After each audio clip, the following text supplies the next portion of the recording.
म आज तपाईहरुलाई के देखाउन चाहन्छु भने घरको आँगनमा र घरको बारीमा कस्तो कस्तो फूल लगा। यो हेर्नुस्, यो फूलको नाम के हो?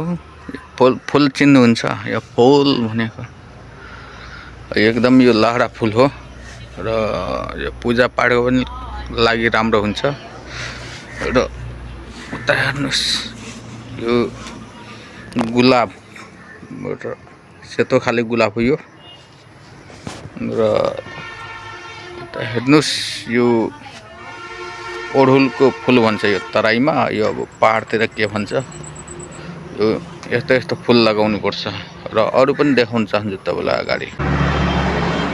ल साथीहरु, यो फूललाई हेर्नुस्, जति टिप्दा नि नसक्ने घरको आँगनमा हो र यस्ता यस्ता फूल लगायो भने तपाईहरुले जति टिप्दा नि नसक्ने रहेछ।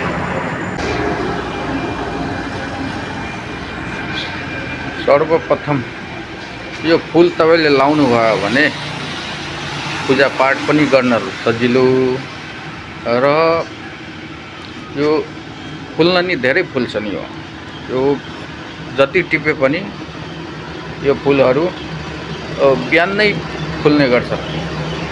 तपाई जति टिपे पनि यो सकिने वाला छैन। यो धेरै फुल्ने भएको हुनाले यो फूल लगाउँदा पूजा पाठको लागि धेरै राम्रो।